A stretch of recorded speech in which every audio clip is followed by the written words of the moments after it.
All righty, thank you. Good evening, everyone. I'm Tom Boak, Chairman of the Kennebunkport Planning Board. This is a virtual planning board meeting. We're using Zoom format. The agenda is on the town's website as information needed to participate in the conference, informal or by telephone. If you wish to participate, it's Zoom meeting number 936-0814-2289. And you can also dial in by phone at 929-205-6099 and then give that same meeting ID. If you're conferencing in by phone or with Zoom and watching on the cable or YouTube, you must turn down your volume or we have feedback. You can watch us on channel 1301 on cable or stream on YouTube, Kennebunkport Television.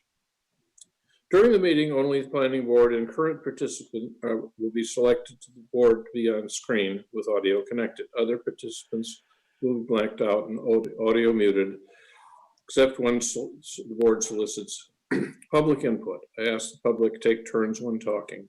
We appreciate your support and patience as we work through this. Okay, first I'm going to take the roll of present members. So, Nina,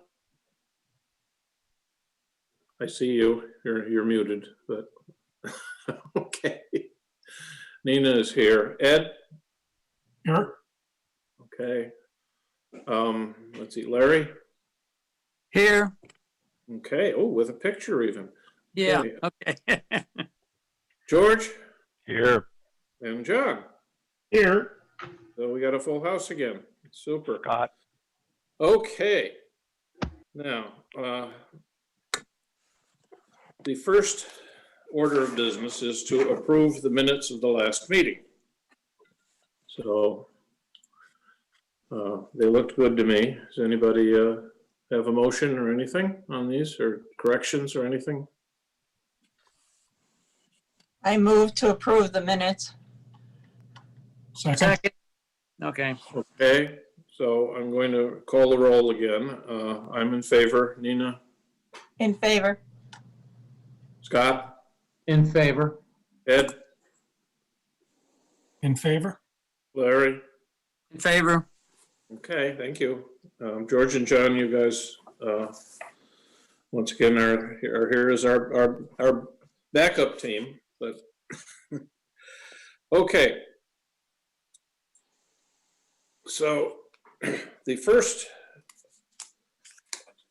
item is reading of finding of facts.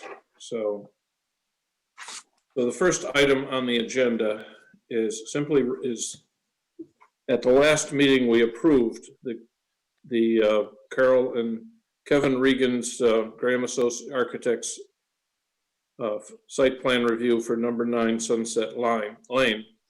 So George, if you could read that, finding of facts, and we'll be done with that. Kennebunkport Planning Board, findings of fact and decision. Application Regan Revocable Trust, Graham Architects, authorized agents, 9 Sunset Lane, Kennebunkport, to remove existing residents and rebuild new residents. Findings of fact. Following a site plan pursuant to the Kennebunkport Land Use Ordinance held on 1st July 2020 and a public hearing on 15th of July and 5th of August 2020, the Kennebunkport Planning Board makes the following findings and conclusions and renders the following decisions subject to the conditions enumerated below. Findings of fact. 1, the owner is the Kevin J. Regan Revocable Trust, Kevin J. Regan Trustee. 2, in an application dated 5/11/2020, Kevin J. Regan, Trustee of the Kevin J. Regan Revocable Trust, and authorized David Graham of Graham Architects to act as the agent for this matter. 3, the property has a street address of 9 Sunset Lane, Kennebunkport, Maine 04046. 4, the mailing address is 93 Maple Avenue, Atkinson, New Hampshire 03811. 5, the property is located in the Goose Rocks, Shoreland, and Resource Protection Zones. 6, the property consisting of 7,596 square feet, more or less, as identified as map 33, block 2, lot 16 in the municipal tax assessor's maps. 7, the owner has demonstrated a legal interest in the property by providing deed of sale recorded in the York County Registry of Deeds as Book 16947, pages 279 through 282, dated December 29, 2014. 8, applicant provided a copy of the required MDEP permit by rule for the work. 9, in an application dated May 6, 2020, and amended July 13, 2020, applicant proposes to construct a single-family residence on the current footprint. 10, the existing house originally was built in 1900 and therefore has grandfathered nonconformances which predate the Kennebunkport Land Use Ordinance, which was first effective on March 6, 1972. These nonconformances are not affected by the changes proposed by the applicant. A, the size of the lot is 7,596 square feet and therefore is nonconforming. The existing residence predates the Kennebunkport Land Use Ordinance, which requires a lot area of 20,000 square feet. B, the footprint lot coverage of the existing building, which will be removed from the site, is 3,387 square feet, 41.3% coverage, which exceeds the maximum coverage specified in the Land Use Ordinance of 20%. C, the footprint of the proposed new house, though not compliant, will be 3,387 square feet, same as the existing building, which will be removed from the site, and current setbacks will not change. D, the setback of the house is non-conforming. The front setback of these buildings and the replacement residence is below the minimum 20 feet required by the Land Use Ordinance. 11, as allowed by Section 8.3.b.1 of the Land Use Ordinance, applicant proposes to expand both volume and interior square footage floor area of the new residence structure. Plans submitted with the application call for the non-conforming floor area to be expanded from 1,434 square feet to 1,859 square feet, 29.9%. And the non-conforming volume from 14,564 cubic feet to 18,526 cubic feet, 27.2%. The proposed expanded area and volume both remain within the minimum allowable expansions of 30% each. 12, applicant requested no submission or performance waivers from the requirements of the Kennebunkport Land Use Ordinance. 13, applicant will consider the impact of existing flood zones in establishing elevations of the foundation and floors of the residence. Guidelines for decisions. Pursuant to the requirements of Article 10.10.a of the Land Use Ordinance, Guidelines for Decisions, the Planning Board shall approve a site plan application unless it makes a negative ruling on one or more of the following identified findings which would otherwise compel denial. A, the proposed use meets the definition or specific requirements set forth in the Land Use Ordinance and will be in compliance with applicable state and or federal laws. Finding, yes. B, the proposed use will not create fire safety hazards and will provide adequate access to the site or to the buildings on the site for emergency vehicles. Finding, yes. C, the proposed exterior lighting will not create hazards to motorists traveling on adjacent public streets and is adequate for the safety of occupants or users of the site and will not damage the value and diminish the usability of adjacent properties. Finding, yes. D, the provisions for buffers and on-site landscaping provide for adequate protection to neighboring properties from detrimental features of the development. Finding, not applicable. E, the proposed use will not have a significant detrimental effect on the use and peaceful enjoyment of abutting property as a result of noise, vibrations, fumes, odor, dust, glare, or other cause. Finding, not applicable.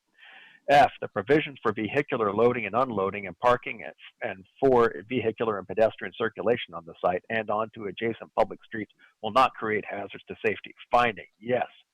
G, the proposed use will not have a significant detrimental effect on the value of adjacent properties, nor has a significant detrimental effect which could be avoided by reasonable modification of the plan. Finding, yes. B, the designs of this site will not result in significant flood hazards or flood damage and is in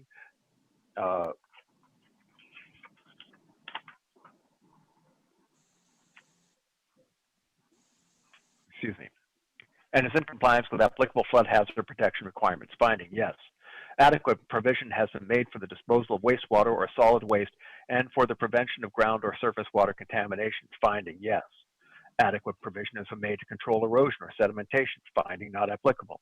Adequate provision has been made to handle stormwater runoff or other drainage problems on the site. Finding, not applicable. L, the proposed water supply will meet the demands of the proposed use for fire protective purposes. Finding, yes. M, adequate provision has been made for the transportation, storage, and disposal of hazardous substances and materials as defined by state law. Finding, not applicable. N, the proposed use will not have an adverse effect on significant scenic vistas or on significant wildlife habitat, nor will have such an impact that could be avoided by reasonable modification of the plan. Finding yes. O, the proposed use will not cause unreasonable highway or public road congestion. Finding yes.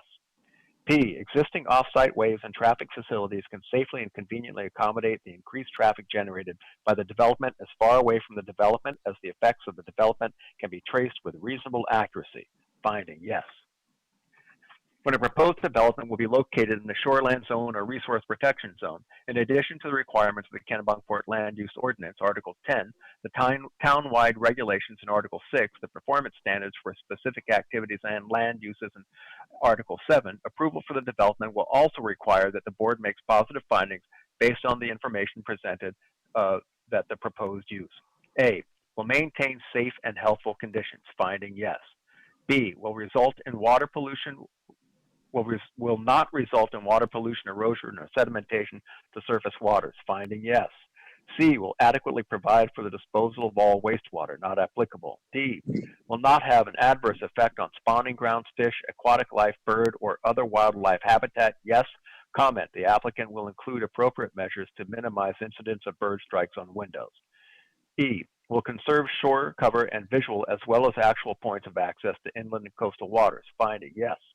F, will protect archaeological and historic resources as designated in the comprehensive plan. Finding not applicable. G, will avoid problems associated with floodplain development and use. Finding yes. H, it is in the conformance with the performance standards set forth in Section 5.6, erosion and sedimentation control of the Kennebunkport Land Use Ordinance. Finding yes. Any negative finding by the board means that the application has been denied. The application is otherwise complete. Conclusions. This is the good part. Findings that would otherwise compel denial as noted above, the board makes no such findings. Decision. The site plan application identified above is hereby approved. Conditions of approval, if any, pursuant to Articles 10.11 and 10.12.e. 1. The applicant, pursuant to 10.12.e, shall notify the planning board prior to the transfer of rights to construct an approved project. No assignment or transfer of rights to construct an approved project is valid without prior review and the approval of the planning board of a new performance guarantee to ensure that any assignee or transferee has a financial capacity to undertake or complete the project. 2, the applicant must record a copy of this decision and provide proof of such recordation in the form of a copy, therefore attested by the Register of Deeds, before any permits may be issued or before any construction activity may commence, dated 19th August 2020. Lovely. Stirring. Okay. I need a motion to approve said document. I make a motion to approve. I'll second. Okay, I'm going to go through the roll again. I approve. Nina, Yes. Scott, Yes. Ed, Yes. and Larry. Approve. Okay, so it is approved. This means that, and I think we have one more going to come. This means that we will need to find our way over to Town Hall tomorrow or Friday and get this signed. Yep. So anyway, which I admit I missed last time, so I'm going to not miss it this time. Okay. So the rest of the articles here are I believe all either continued public meetings or public meetings. So I need to just discuss that slightly in terms of the Zoom. First, I'll request the applicant and or their representatives to come into the, I'll get David or Michael to promote them to a panelist. Then after that, I will direct them to proceed and discuss their application. Then I'll call on the board members to, if they have any questions. After that, I will direct the folks to move to, okay, after that, sorry, I'm having trouble. Okay, once the input has been received from the board, I will then open the public hearing and get any comments. Anybody in the public that wishes to comment will raise their hand and we will promote them appropriately so that they may ask their questions of the applicant or the board. Once there are no more, then we will either close the public hearing, or if it's the first of two public hearings, we will probably continue it till the next meeting. So all that being said, the second item on the agenda is 200601, Michael Spinard and Brian Glazer, Kennebunk River Associates Authorized Agent. And this is a continued public hearing for approval to demolish existing residence at 35 Langsford Road and build a new property, which to the greatest possible extent is within the setbacks. Okay, so there is Mr. Bedell there? Could he be promoted, or could, just in case there are issues? Okay, on this item, is there any planning board member have any questions for Mr. Bedell?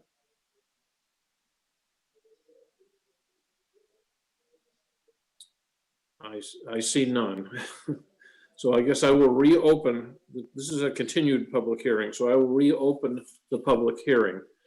So are there any members of the public wishing to be heard on this? If so, raise your virtual hand.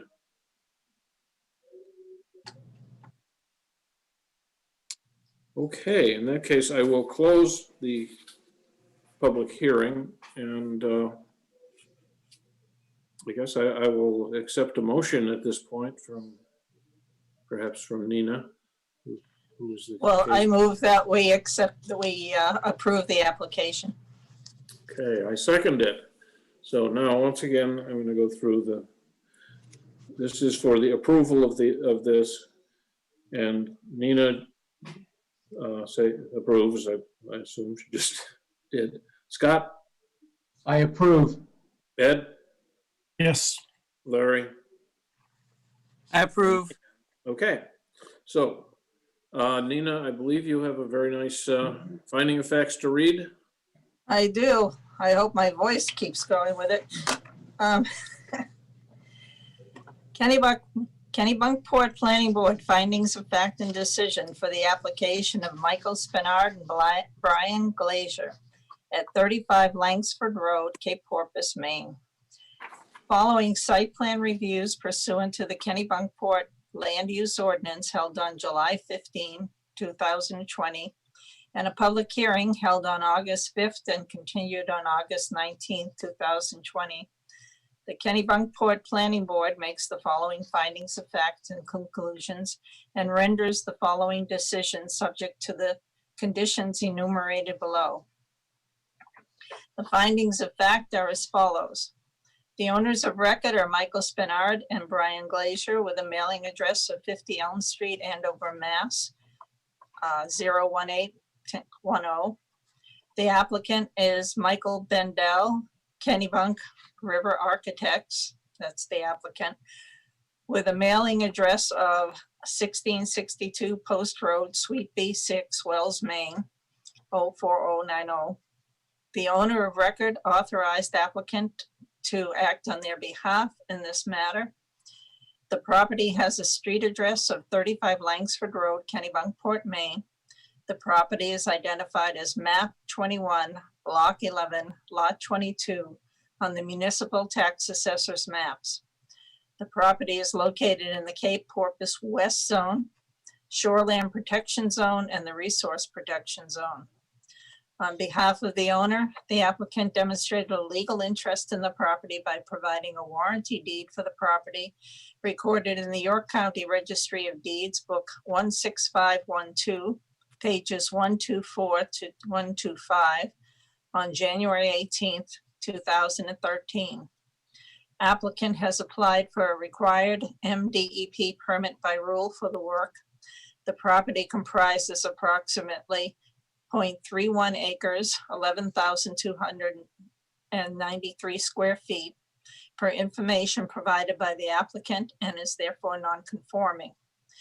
The existing residential property consists of two separate buildings, a main residence with a garage and a cottage, neither of which conform to setback distances. In an application dated June 17, 2020, applicant proposes to demolish the existing residence and cottage and rebuild a new single residential structure, the location of which will be within property line setbacks to the greatest extent possible and within the same distance to the marsh as the existing residence.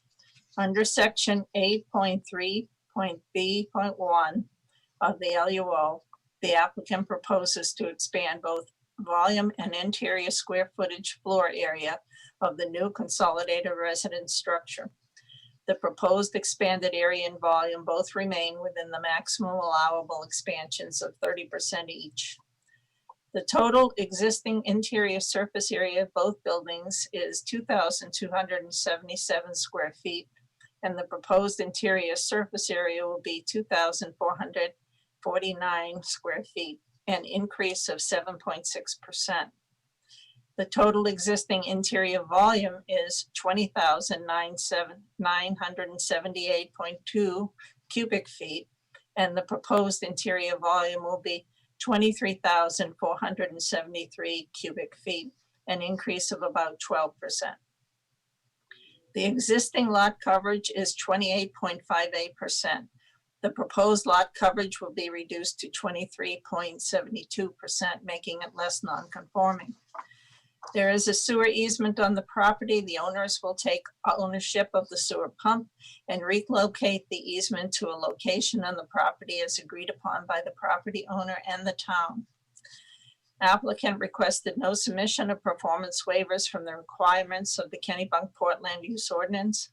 The applicant has considered the impact of existing flood zones in establishing elevations of the foundation, which will be constructed of concrete piers, to raise the first floor 2.25 feet above the base flood elevation. A new proposed driveway area of crushed stone will replace the present driveway.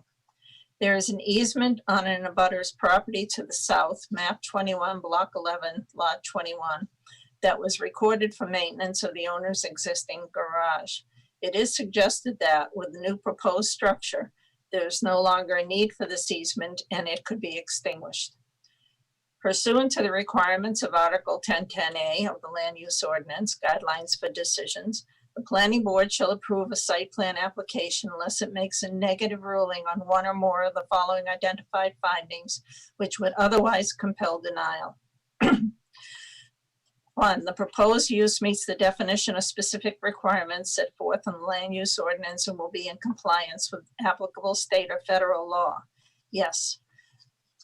The proposed use will not create fire safety hazards and will provide adequate access to the site or to buildings on the site for emergency vehicles. Yes. The proposed exterior lighting will not create hazards to motorists traveling on adjacent public streets and is adequate for the safety of occupants or users of the site and will not damage the value or diminish the usability of the adjacent properties. Yes.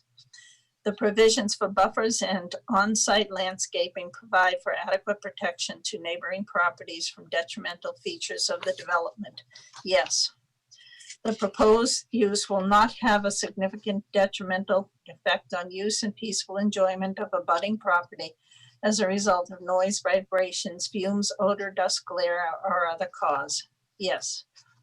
The provisions for vehicular loading and unloading and parking and for vehicular and pedestrian circulation on the site and onto adjacent public streets will not create hazards to safety. Yes. The proposed use will not have a significant detrimental effect on the value of adjacent properties, which could be avoided by reasonable modification of the plan. Yes. The design of the site will not result in significant flood hazards or flood damage and is in conformance with applicable flood hazard protection requirements. Yes. Comment, the house will be sited on concrete piers above base flood level. Adequate provision has been made for disposal of wastewater or solid waste and for prevention of ground or surface water contamination. Yes. Sewer easement will be relocated to a location on the property agreed upon by the owner and approved by the town. Adequate provision has been made to control erosion or sedimentation. Finding yes. Erosion control measures are addressed in the site plans. Adequate provision has been made to handle stormwater runoff or other drainage problems on the site. Yes. The proposed water supply will meet the demands of the proposed use for fire protection purposes. Yes. Public water. Adequate provision has been made for the transportation, storage, and disposal of hazardous substances and material as defined by state law. That's not applicable. The proposed use will not have an adverse impact on significant scenic vistas or on significant wildlife habitat, which can be avoided by reasonable modification of the plan. Yes. The proposed use will not cause unreasonable highway or public road congestion. Yes. Existing off-site ways and traffic facilities can safely and conveniently accommodate the increased traffic generated by the development as far away from the development as the effects of development can be traced with reasonable accuracy. That finding is not applicable. When a proposed development will be located within the shoreland zone or resource protection zone, in addition to the requirements of the Kennebunkport Land Use Ordinance, Article 10, the townwide regulations in Article 6, the performance standards for specific activities and land uses in Article 7, approval of the development, will also require that the board makes positive findings based on the information presented, that the proposed use will maintain safe and healthful conditions. Yes.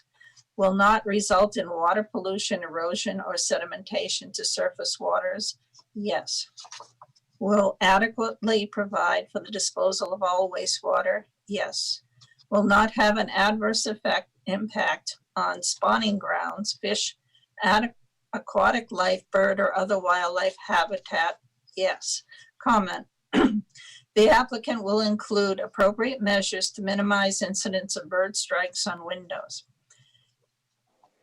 Will conserve shore cover and visual as well as actual points of access to inland and coastal waters. Finding is yes.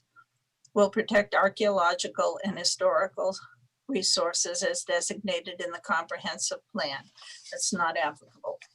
Will avoid problems associated with floodplain development and use. Yes. Is in conformance with performance standards as set forth in section 5.6, erosion and sedimentation control of the Kennebunkport Land Use Ordinance. Yes. Any negative finding by the board means the application has been denied. The application is otherwise complete. Conclusions are Article 1010A of the Land Use Ordinance mandates the planning board shall approve a site plan application unless it makes one or more identified findings that would otherwise compel denial as noted above. The board makes no such findings. Decision, the site plan application identified above is hereby approved. Conditions of approval, if any, pursuant to Article 1011 and 1012E, the applicant pursuant to 1012E shall notify the planning board prior to the transfer of rights to construct an approved project. The applicant must record a copy of this decision and provide proof of such recordation in the York County Registry of Deeds before any permit may issue or before any construction activity may commence. The applicant shall also provide the town of Kennebunkport a copy of the MDEP permit by rule prior to commencement of any work. The applicant shall comply with all terms and conditions of the town of Kennebunkport ordinances, as well as the main DEP approvals. Dated August 19th, 2020. Okay.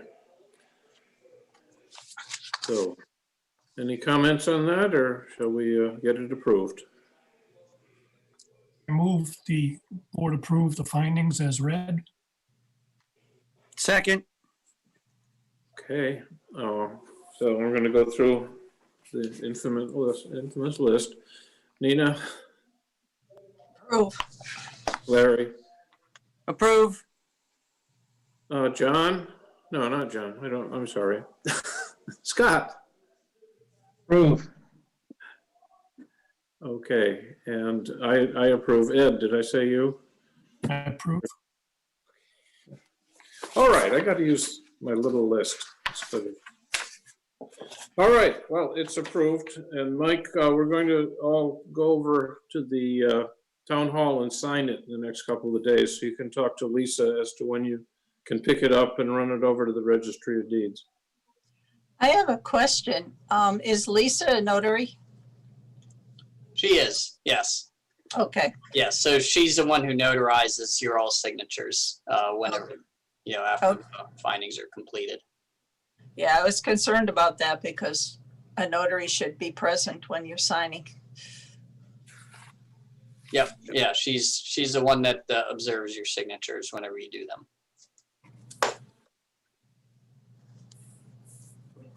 Okay, well, in that case, we're done with that item. And Mr. Bedell, thank you for your presentation. And you can continue watching, but you're going to be promoted back to audience. Okay, the next item is analysis for chicks. Let me, crap. Okay. This is the third item. It's item 200701, Tidemark Corporation, Chicks Marina, Eco-Analysis Authorized Agent. This is to have a maintenance dredge, remove approximately 1,800 cubic yards. This dredge was previously approved on March of 2017. Now, unfortunately, Mr. Brown, Bud Brown, is unavailable today. He's somewhere where cell phones don't work. So anyway, a lot of us probably wish we were there too, but anyway, so he's not going to be here, but there were two things I wanted to just make sure the board all heard. Got the email that was forwarded from Mr. Brown that indicated that his permits from the 2017 version of this were all fine, and he didn't need to re-up them until for another couple of years if he. So that needs to be on the record. The other thing, Scott, I think you had a question, is the approval from Chicks to Eco-Analysis as their reps from 2017 still okay? I mean, it doesn't have a date other than when it was written in 2017. Is that still a good approval? My understanding is that it is. Okay, cool. Okay, what I'm going to do is open up the public hearing. If anyone from the public wants to discuss the Chicks dredging, they can come in and ask questions. We can forward them to Mr. Brown.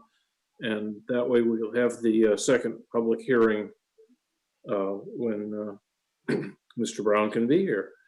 So I would like to open the public hearing at this point and see if anyone is raising their hands about this dredging issue.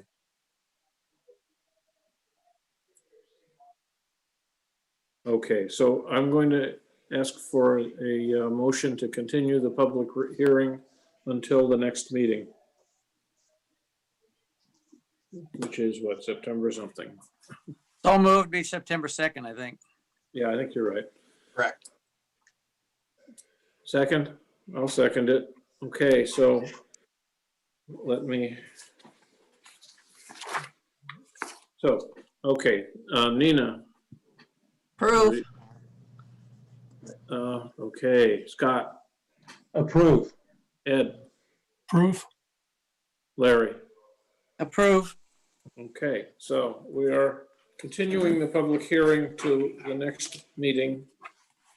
And presumably we'll be all set with finding of facts by then. Scott, I think I've already seen your finding of facts. So.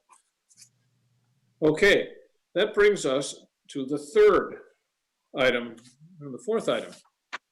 We're really moving fast.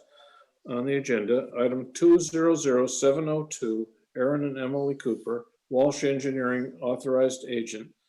This is a public this is the first public hearing for the approval to remove the existing stone seawall and replace it with a new stone revetment of 5 feet in diameter. This work was already presented last year to the planning board and wasn't done, so it's for 165 Kings Highway. And I would hope that our friend Mr. Walsh can join us.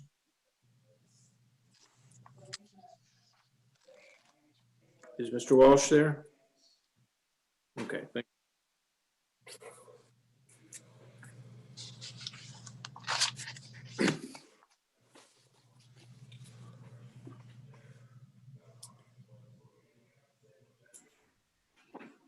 Okay, Bill, so if you could give us just a quick rundown on this application so that folks can, the folks watching can also understand what's going on.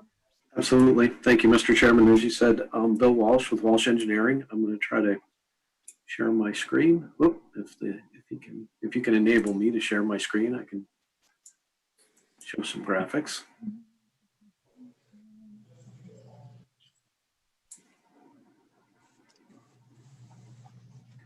Let's see. Just 1 second.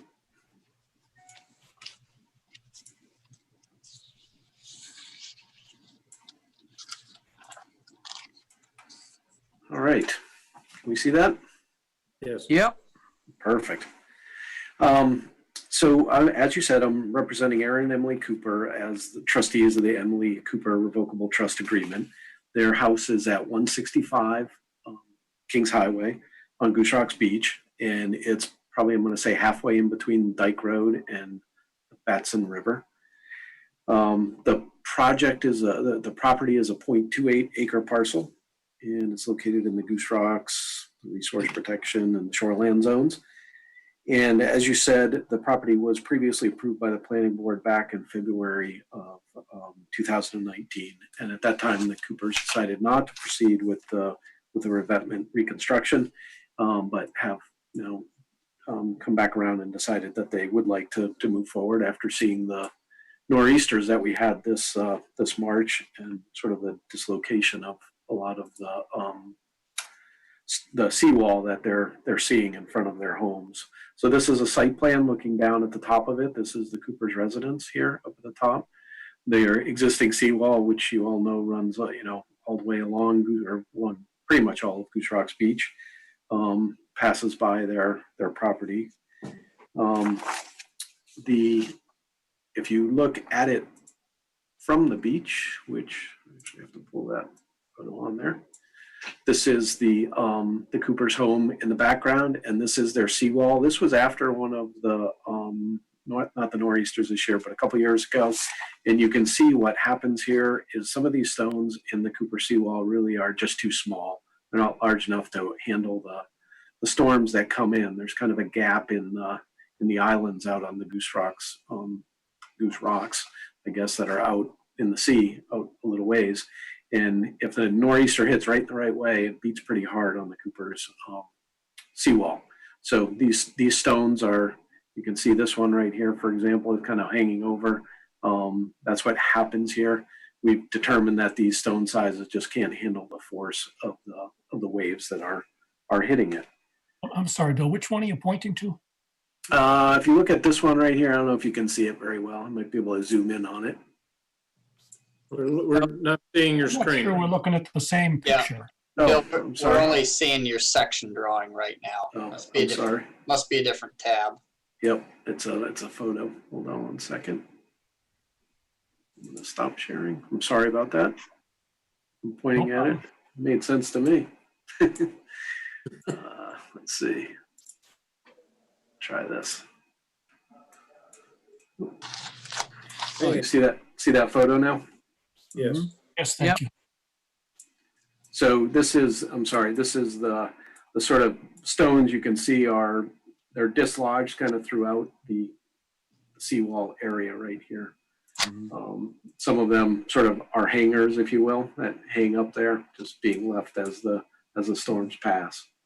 So there's a sort of a significant issue there. And again, it's kind of interesting that some of the stones, as they built this along, some of the stones are larger. The neighbors actually have some larger stones on their property, but for whatever reason, they didn't have the right size stones when they built this way back in the day.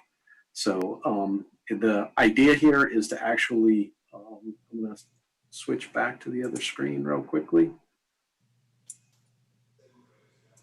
Back to that one, which you guys have seen. The idea is to actually disassemble the wall, so take it apart in pieces, and it will be done very carefully because the tides do come up kind of down to the bottom here. Under certain conditions, they can. So we have to be very careful about this construction, but it will be disassemble it in pieces. Actually install a geotextile fabric down at the bottom, some smaller stones, and then replace and use the stones that we can, the larger stones that are available in the existing wall, and then supplement them with the larger stones. And it'll, as I said, it'll just be done sort of segmentally down the shoreline, rebuilding that wall and getting these stones to interlock better, and thereby able to withstand the storm events. So I think with that, as you said, we're simply asking for a reapproval of what was previously approved back in 2019. So I'd be happy to answer any questions. Okay. I have some questions. Okay, Larry, go. Shall I just jump in?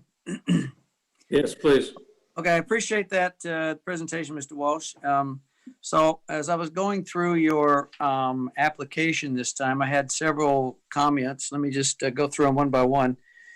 In the application, you refer to the planning by rule from the DEP, but I couldn't find a copy of that in your application. Maybe I just missed it. I don't know. But could you double check that we have the permit by rule? Yes, I can. Okay, that's my first one. Then the authorization, my next question concerns the authorization of Walsh Engineering. The letter that you provided is dated January 29, 2015, but in the former finding of facts, there was a letter dated January 8, 2019. So could you maybe provide a copy of the current authorization? And in connection with that, yes. I noticed that Mr. Aaron Cooper is the person who signed the authorization. However, when I read the warranty deed, it says that it's the Aaron Cooper and Emily Cooper are the trustees of the Emily Cooper Revocable Trust. So would it be a good idea to have Emily Cooper also confirm that she's, since she's a joint trustee, just, if Emily has a problem, we'd like to know sooner rather than later. In fact, I thought we did this Sure. last. I think we did. I'll get that straightened out. So really, I guess it's sort of updating this application with some of the information that was in the former application. So then I went into Exhibit I, which was very interesting. It's the soil survey. Okay. And it says, there's this legend on the back here, it talks about what sort of soils, except that it wasn't actually shown on the photograph. You've got this Web Soil Survey, National Cooperative Soil Survey, but there's no actual indication.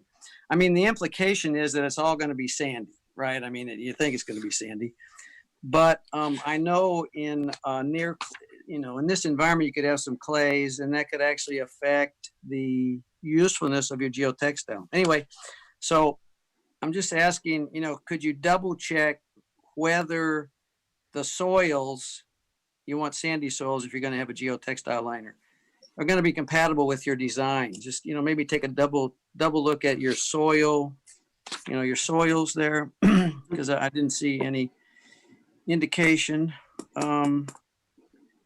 of what soil types. So then also, the other thing that came to mind was this wall is 12 feet tall, which is, it's kind of tall. I mean, it's not extremely tall, but it's a 12-foot wall is significant. And then I remember reading about the 1938 hurricane that came through Massachusetts and kind of wiped out some coastal areas. So the question that came to mind was the risk. In fact, you just confirmed my concern, because you said that the winter storms and nor'easters that come through there wiped out the current wall. Okay. So the issue is, are there any, what are the guarantees that you are providing to your buyers or to your customer in terms of the performance of the wall? And what I mean by that is, I think it'd be very useful if you could provide a table of the design parameters which you used in coming up with your 5-foot diameter boulders, which I looked at that a little bit, and it looked like those are going to be about 5 tons each, which could be okay for about a 9-foot wave. But okay, this extreme case, I know the 1938 hurricane was an extreme case, but the weather station at Gloucester, Massachusetts measured a 50-foot wave. Now, obviously, a 50-foot wave is going to do some damage, to whatever wall you have out there. But the point is, what parameters have you used in designing the wall, and how does that translate to a guarantee, a performance guarantee on behalf of, well, the town really, and the owners? And of course, when I'm talking about that basis of design, I'm guessing, something you might want to document would be the median stone weight, the unit mass of the soil, or the stone rather, the design wave height, and the revetment slope, and then maybe some comments about run-up, because run-up could be detrimental to the performance as well. And then my final comment on this was the slope of the wall seems kind of steep. It looks like it's about 1-to-1. I couldn't quite tell, but the steepest, well, the better, the shallower the slope, the more likelihood of a long-term performance. That it will be there for long term. And 1.5-to-1 or 2-to-1 horizontal to vertical, might be something you want to look at, or I don't know. Anyway, so it all comes back to a guarantee. What kind of performance guarantee will you be providing with your new wall, and how has that been determined based on your basis of design? Go ahead. It's pretty straightforward, I think. Yes, it is. We've actually done it. We've used the Army Corps methodology for sizing this, and the Okay. waves calculations have been done accordingly. We could potentially change the slope of the wall. However, it's pretty hard to tie that in, I guess, with the neighboring properties, and we can't go further landward, or seaward rather, on it to change that slope. The wall was not wiped out. There were stones that were dislodged in this. Yep. So it was not wiped out. It is sufficient. It was just not done with today's technology. It was not done with today's sizing. As far as a guarantee that we provide, I put my stamp on it. My stamp is my guarantee. I carry insurance for that. And that's the guarantee, I guess, that I give. But I do that based on engineering principles and design. And that's how I come up with that. Well, and I appreciate that. And on your site plan drawing C 2.0, Yep. I think it'd be useful to just show your basis of design, because that would be, along with your engineering stamp, would indicate the limits. We're obviously can't, 50-foot waves. I know. Those houses are going on Goose Rock, so I know that, but still, there's some wave height that you used in the design of the wall, and I think it'd be useful just to show on the site plan. we can do that. Just to document what what your design conditions are. Yep. So that was more or less all my questions. Okay. Okay. Can I ask a So, related any other question? members of the board? Yeah, Tom, this is Ed. Can I ask a related question? Yeah. That was fascinating. From a qualitative point of view, Bill, how will the proposed wall compare aesthetically with its neighbors? In other words, you showed a picture that was kind of telling. It said, look here, you've got larger rocks over to the right. And this poor guy ended up with smaller ones. Yep. What's it going to look like continuously Sure. across several homes there when you're done? Yeah, it's going to be very similar to what's, you see it on the right, or you saw it on the right of that picture. Those stones are the larger 5-foot diameter stones, and I don't know if it was just a run of the stones that they had at the time and what was left over, but for whatever reason they got smaller. It's very clear. So the idea is to take out the stones that are larger and bigger and that exist here, but remove I'm going to call them the medium-sized stones. So there's some of the medium and smaller stones that exist in here. You have to mix these stones together. You can't just have all big stones, but the bigger ones help to interlock the other ones together. So we have to find both the similar color and texture of the stones that are there and similar sizes to the ones that are there. So we don't want it to look different than what is there. So the key is exactly that. And Shaw Brothers actually has a pretty good run of stones that match these pretty closely in color. And empirically, the storms that dislodged some of the stones at this applicant's property, what did they do to the stones, to the larger stones that are more in line with where you're going? What did the storm do? Yeah, did it damage the larger stone? No, what happens is it shifts the smaller ones around, so some of the bigger ones can move a little bit just because they're piled on top of one another. So it'll shift them around a little bit, and that's some of what you're seeing in that photo. But the large ones, it's really a mass issue. I mean, I think Larry's Larry's point is well taken. This is based on a mass of stone, a size of stone, and what force that wave produces on the stone. So if they're big enough, they'll move. That's part of the reality of this. They all move. I understand. I'm really asking, what did you observe on the neighboring property? Not the one you're touching.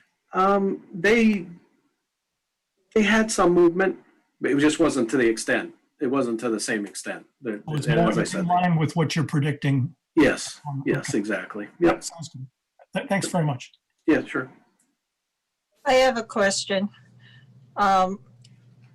If you don't have easements from the neighbors, how will you interlock that stone wall with the neighbors' stone walls? We have actually have that on the plans, Nina. We've shown proposed easements, and we made that a condition last time of approval. I think that we provide those easements. If we don't get them, we can't get that close to the property line. It's that we have to stay back and not disturb the stones on their property.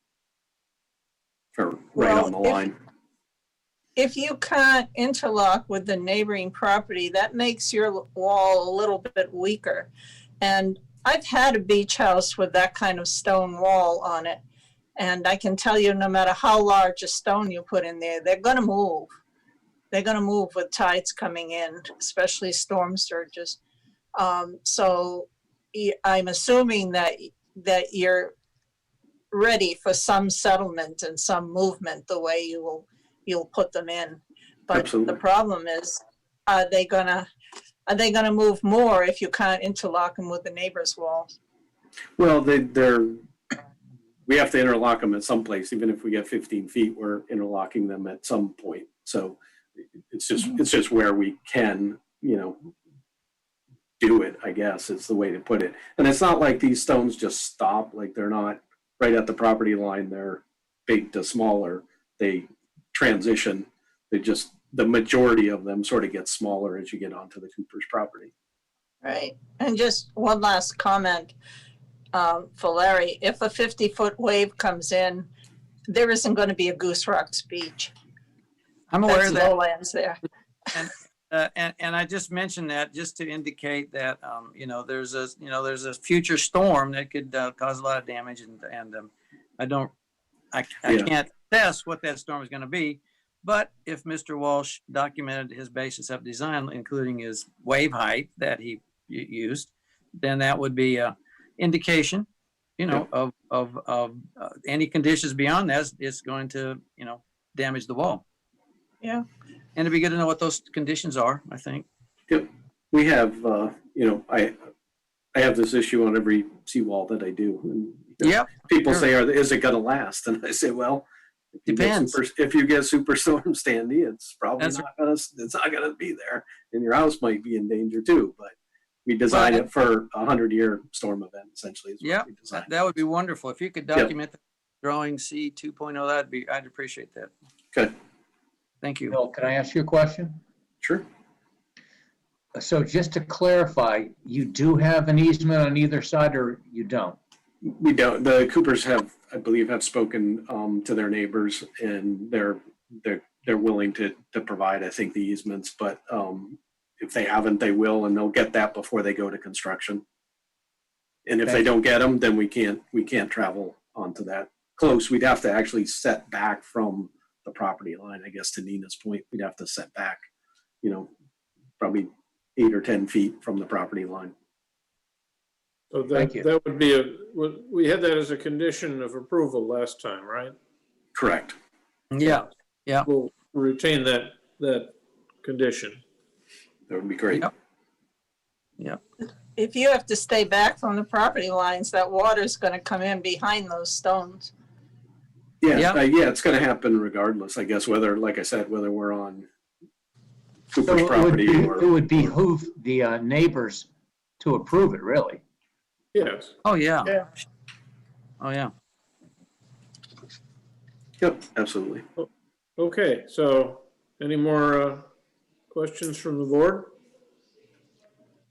Well, in that case, I'm going to open up for the initial public hearing, if we have any people to raise their hands.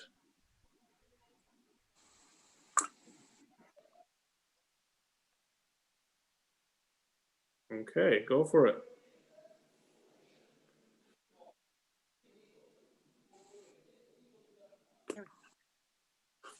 Hello, Hello? my name is Kathleen O'Shea. I'm one of the owners of property 168 Kings Highway. I have a question. If you do not get the easements, and what Nina, I'm sorry, I cannot, Perlmutter, I'm sorry, I'm not very. That's perfect. That's perfect. Okay, I apologize.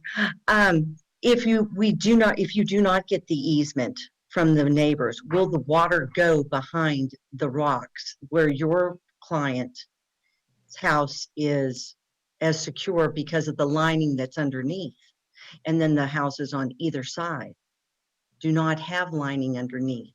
Then theirs will erode away behind if you do not get that easement on either side. Mr. Walsh. I think their walls will continue to function as they do today. So that's where that, essentially where the fabric ends is a function of, you're right, to the easement.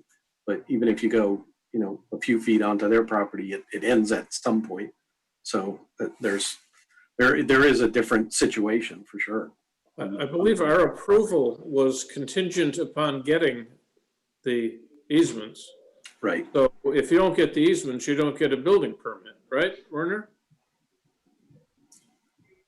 If we don't have the easements, then I think, to Bill's point, we'd be looking at a reduced scope of the project. The intent of the easement really just allows for, as Mr. Walsh has indicated, to get the connectivity, between the existing walls on either side. And so it just means that his activity for the Coopers is going to be confined to their property, and it's going to have to be, very clearly defined, where exactly the boundary lines are. If, The construction easement, I think, it would, what I would be looking for would be a temporary construction easement, that just would allow for, allow for that interlock. If he's unable to get that from the neighbors, then, then I would suggest then that, that there, maybe there's a condition in there that should the easements not be granted, that, the scope of the project has to be, the area of disturbance has to be reduced by, a specific number of feet on either side. Yeah, I think that was, Warner, that was in our previous approval. It said if no construction easement is obtained from either the trust or the Gorney, who are the neighbors, the applicant must work within the boundary lines of the property owned by the applicant. okay, The problem is really is that the rocks cross the property line. They're not, they don't end right there. So what that would mean is to Werner's point, is we'd just be drawn in a little bit on either side. and it wouldn't be as good. Yeah, well, like I said, it ends somewhere, right? It ends on somebody's, Yeah, that's true. yeah. Then I have one last question. How are you going to get the large equipment down to the beach? Have you been able to, and then if it hurts the beach, what are the repercussions of that large equipment going down on the beach, since, as you had mentioned earlier, with all the storms and the high water mark has been coming up to the rocks? What is your plan? Like, are you just going to do a couple of hours a day during low Yeah. tide? Yeah, absolutely. And then Yeah, how are that's you the, going to get the equipment down there? Because you're going to have like 2-3 ton trucks. yeah, so we've got a couple of options. One is to possibly come through the Cooper's property, or we're looking at the right of ways that get us to the beach. So we're trying to figure out which is the most cost effective way in which to do that. To your point of when you can work, as everybody knows, the tides change daily. So it's a very timed operation, meaning we can only take apart what we can put back together during a day. And we have to be very, very cognizant of weather and waves and what happens during the season when we're doing it. So generally what they'll do is they'll put some stones in, and if the equipment is to stay near the wall or at the wall, then they'll get it up on top of the rocks and up out of the water. So we cannot work in the water if it happens to be beating up against there. But as you may probably know, that sand changes by season. Sometimes it's up and sometimes it's down, and it'll depend on what it is at the time that we do the construction. Thank you very much. Thank you. Okay, anyone else?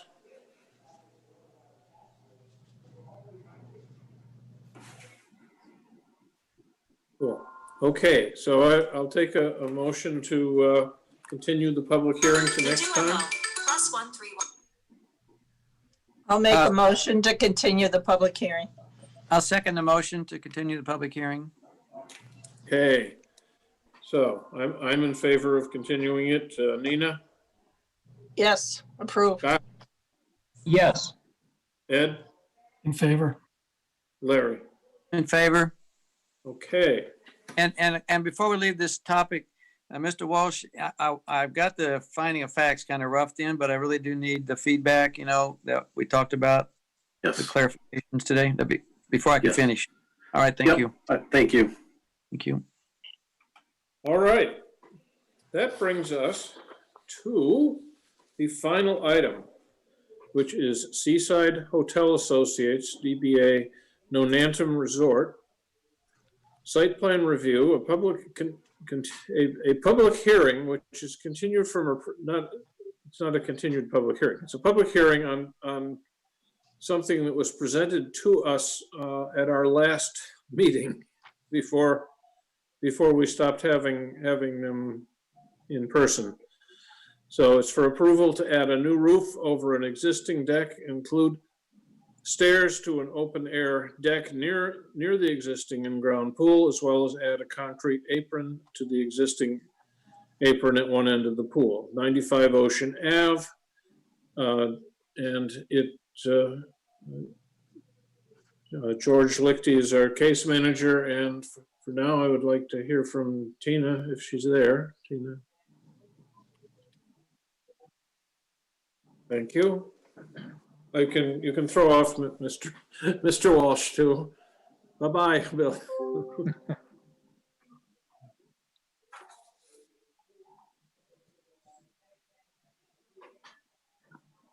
Okay, Hi there. How is everybody tonight? good. I think it being Wonderful. a long time that the best thing is to present the whole thing again. Okay. Well, thank you so much it's nice to see everybody again. Last time we met, we were all in person. So this is certainly a different format. I also have John Einseidler here, who is who's drawn up the plans for this proposal. And he is available as well in case we have any questions for him. So currently we have I believe you all have your plans in front of you, and our pool area doesn't really currently meet our needs.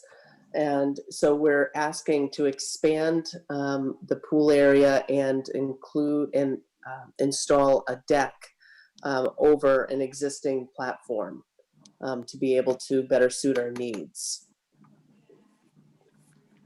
In doing so, by expanding the pool area, we would be removing our existing shuffleboard court and replacing it with an extended concrete apron and then some grassy area inside the pool area for inside the fencing of the pool area. And then the deck would be covering an area that's just adjacent to the portside building, which is 51 by 16.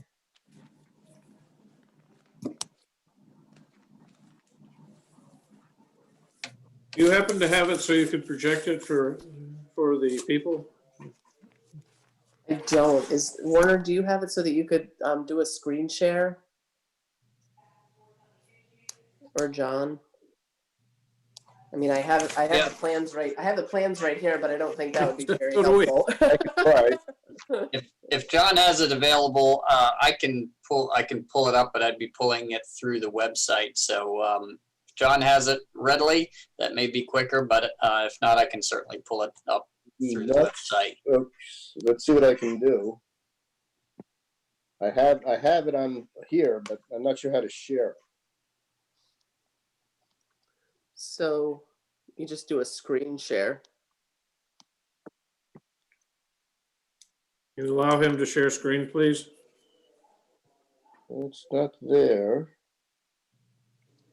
Are you using an iPad, John? Yeah. Yeah. More. Virtual background, disconnect audio, no. I have it, I can look at it myself, but I'm not sure how to, there's nothing about share screen on my, share content, there we go. Yeah.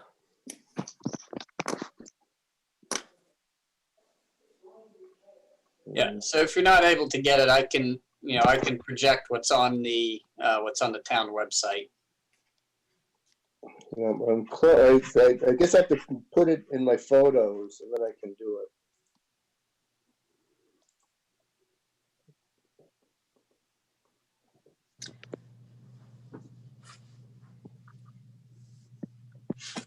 Isn't technology grand? I never tried this before.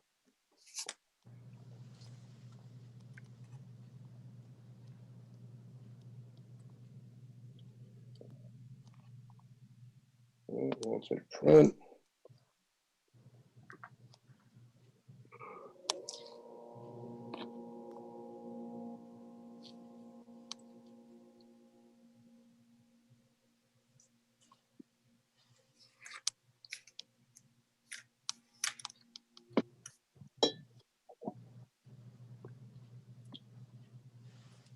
Yeah, let's go back to Zoom.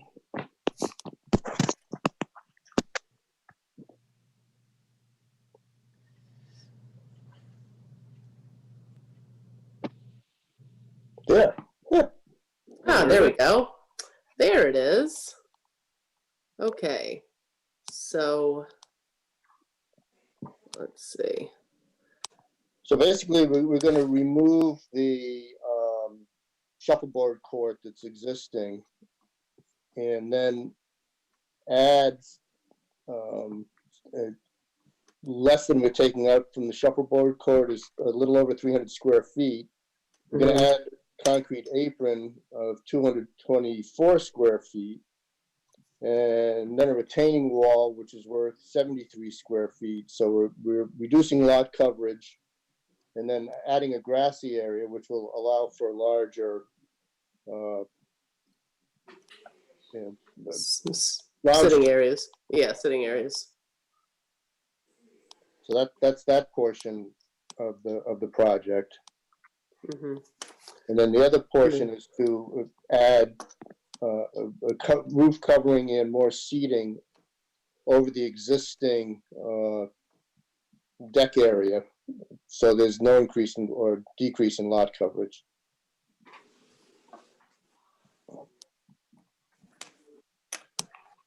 Does that make any sense? I think so. And we're not within the setback, so we're outside of that. This is the setback line. Yep. Yeah, I think, John, probably the best, one of the better images you have is the, if you look at the elevations of the building, Yeah, right there. I think Exactly.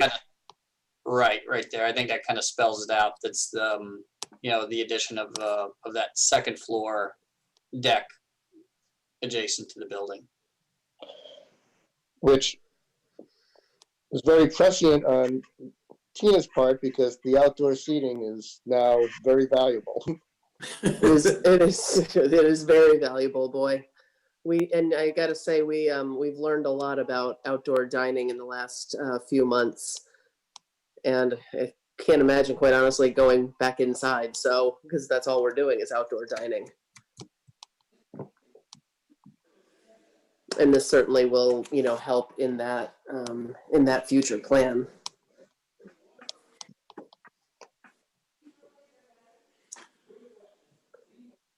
All right, so are there questions from the board at this point?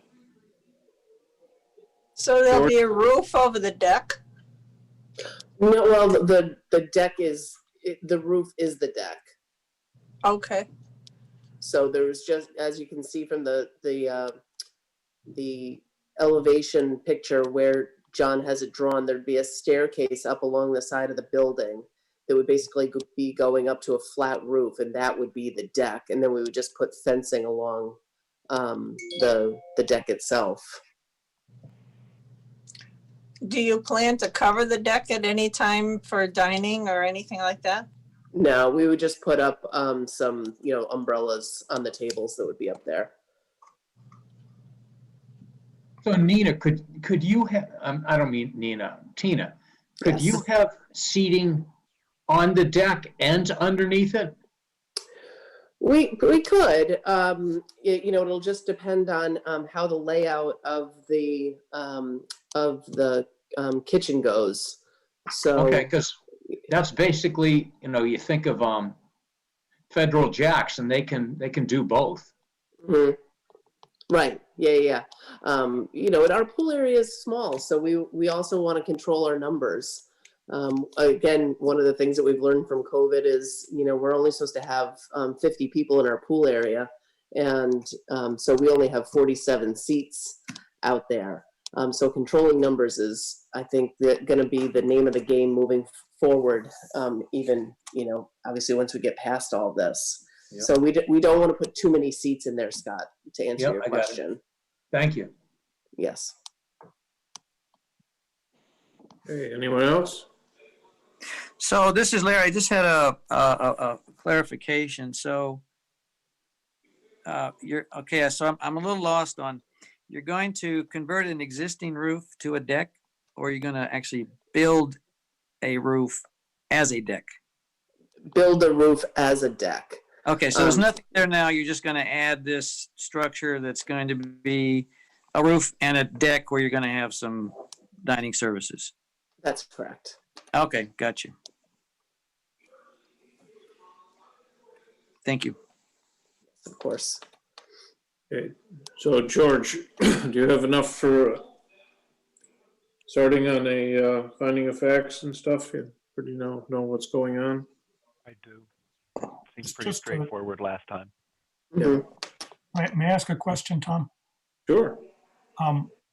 Is there only the single egress to the roof deck?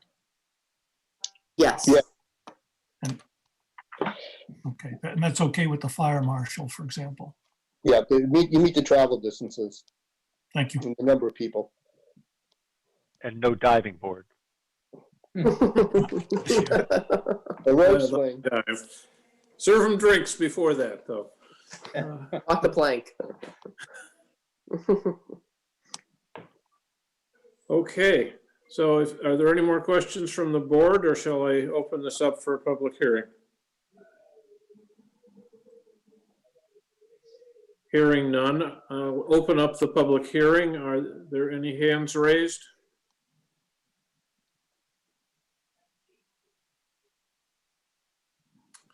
All right, then I guess I'm going to ask for a motion to continue the public hearing to September 2. So moved. So seconded. Okay. To tie. So seconded. Okay, this is so seconded. Okay. So Nina, I'm in favor of. In favor. In Okay. favor. Scott In favor. and Ed, In favor? Larry. In favor. Okay, thank you, Tina. You're welcome. Thank you, everybody. Thank you, John. And we'll hopefully get this thing wrapped up after only 6 months. How about that? Perfect. All right. Thank you, everybody. Thanks. Okay. Thank you. Okay. Have a good night. You too. All right, there's only one more motion I need. Just a question. What time is the earliest we should come by to sign those two findings, Werner?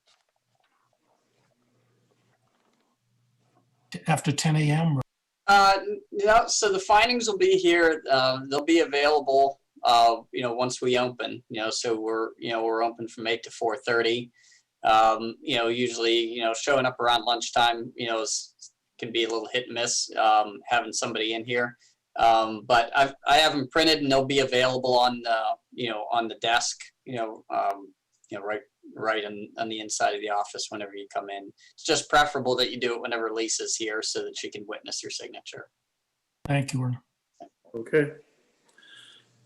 All right, so, Motion to adjourn. Second? okay, all in favor? Aye. Aye. Aye. Okay, thank you, All right. guys. Thank you. Aye. Yeah, thanks.